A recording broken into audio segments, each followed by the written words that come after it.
to another episode of Aussie Bucking. It feels like a bit of deja vu, Tyson, doesn't it? So it's been such a good week with the weather. On the last episode, we pulled a heap of honey, 1.4 tonnes, as you saw in the video, but this week has been an unbelievable week. I've been checking the girls with their stickies and finding that they're filling them up day by day. It was very obvious that they were running out of room like 4 or 5 days later. So it's been a super good run we're having with our girls. We had one bad storm during the week, about a Thursday, I think it might have been, really terrible storm come through, and it knocked a lot of the flowers out for the next day, and the girls were up the shed there trying to rob. They were desperate, but the next day they're back out again with the more blooms coming back through the trees, and they started hooking in again.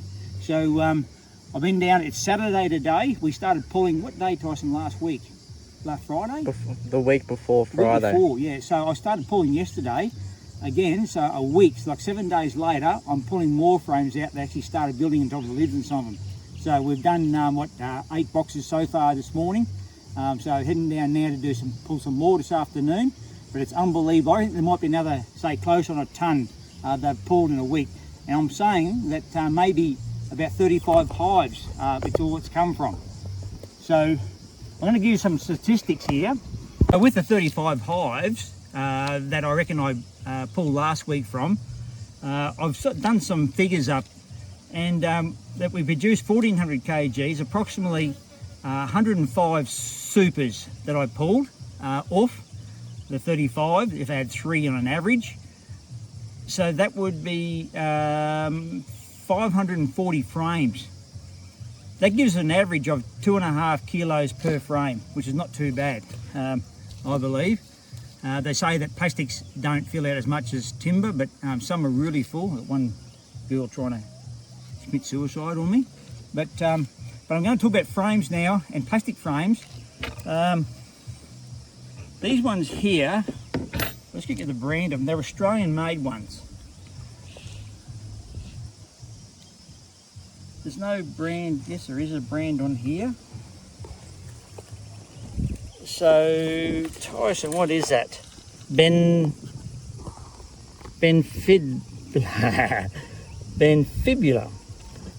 Just hang on a second. We'll start again, please. Box them to try them. They're Benfilidae bees. Best I can work out. It's a fairly funny name.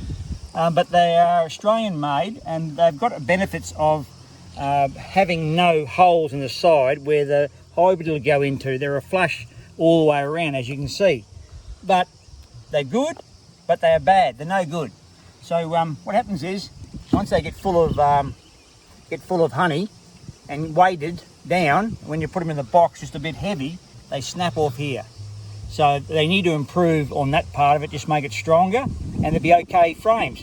I'll probably use them again, but I'm not going to buy them again because of this here. But you can see the other frames I buy. These are New Plus ones. Yep, Tyson's onto it, New Plus, and they're very good. But they've got all these holes around here. But you'll see that the girls actually do fill them up.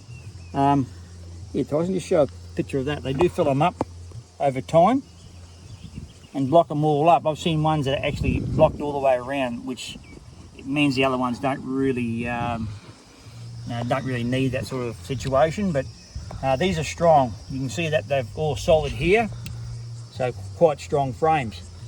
So just a bit of advice here, probably if you're going to be gentle with them, they're okay, these frames, but otherwise I stick to these frames with the plastics. They're very good. I haven't had any trouble at all with them.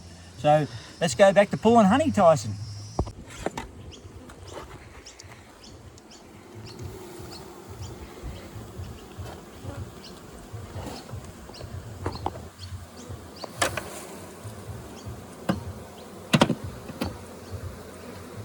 So these ones I pulled the supers up before lunch and extract it now, and they've got to go back on now. Let them fill them out again. This is a single brood box doing the work again. I'm just going to throw one on this. She's not overly strong, so I'll just throw one on her.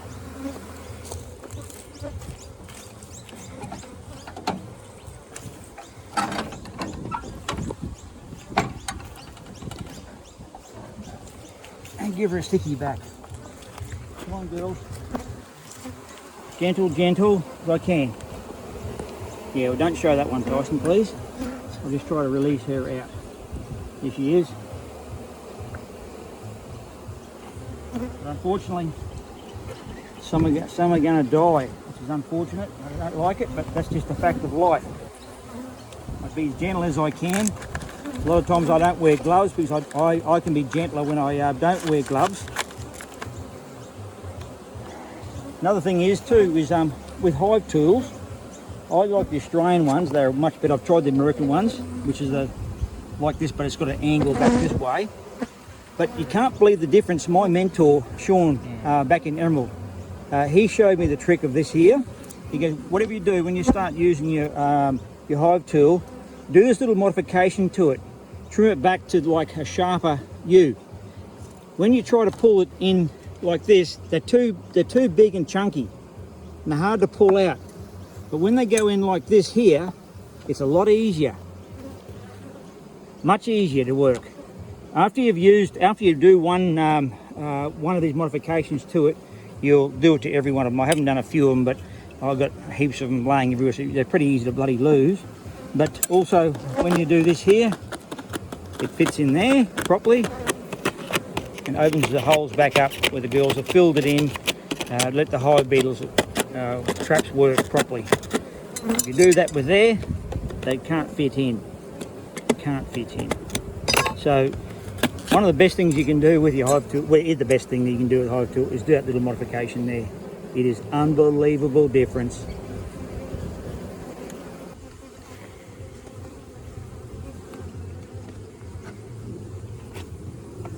Back on with her. And I've got to super another one down here further.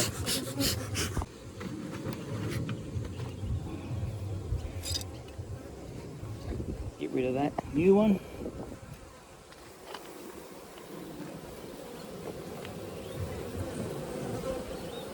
It's been an unbelievably good season. I've been doing it for, since 2000, at least 10 years. I've been doing beekeeping now, and this is the best I've ever seen. I've always heard about these sort of... Oh. Yep. Yeah, so Tyson just got stung, so I had to throw a bit more suit on. So here we go again. Let's have another go, Tyson, eh? You don't like getting stung. It hurts a bit, doesn't it, Tyson? Yep.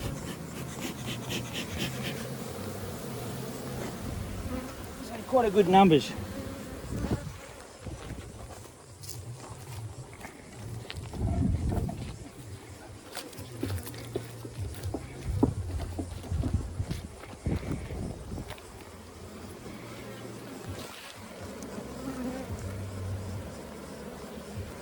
And that'll keep them happy.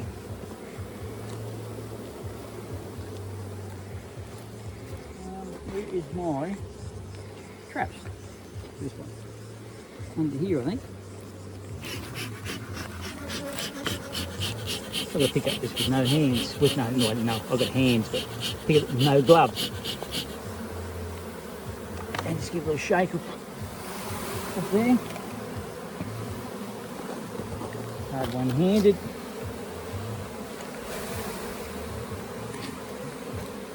As you see in the wheat there, they've filled that out and they started filling the lid out too. That's why I like these little inner covers here. Otherwise they'd have more of it done in the inner lid. What I'm finding too, that these run better on the outside. Oh, that's that bloody mongrel knife again. So I'll get rid of that one. They run better on the outside here. What you do is just leave a little gap, that there. So when you come back to the box again, it's always there for you to crack that one open and slip that one up. You just crack and slip this one up and it works well. If you have it down in the corner, you can't get in there as well. You can't break it apart. You're going to break it down up here. So just put it like that, give you enough to get your hive tool in there and do the work for you. A hive tool is a very good tool, I'm going to say. It's unbelievable how handy a simple little tool like that is. So there you go, girls. See what happens the next week. We can still keep producing.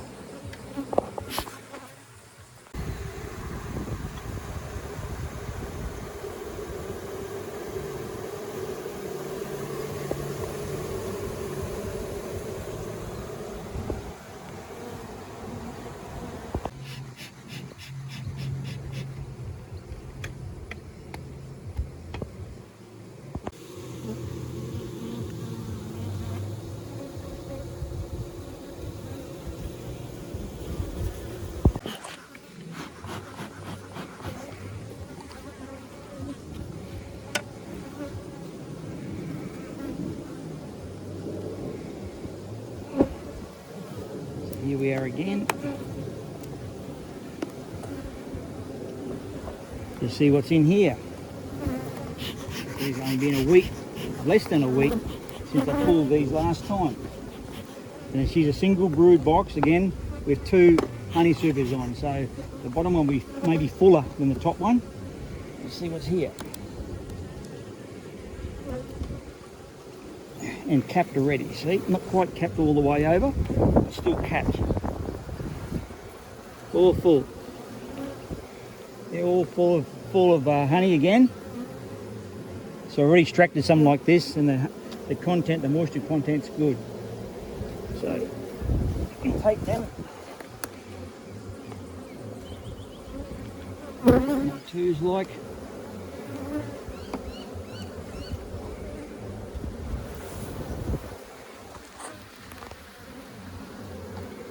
And again, they just started tapping the tops off. Some I've been putting back, some are just a bit lighter than the rest of them, so I've been putting them back on top again with some stickies. One's like that there. It's not quite full in yet, so I'll just go through them all. I could wait probably another week, but I don't know what the weather's going to do. So if I can get down here, they're expecting rain next week, so I'd like to get what I can off now. Side, it's a bit light. I'd like to get down to the next super and see what's down there. Not far off. Start the outside, capping the outside. It's impressive how they can fill it so quick when it's blooming so nicely. They sure can work.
Another part of the extraction part and getting honey is you get wax out of it.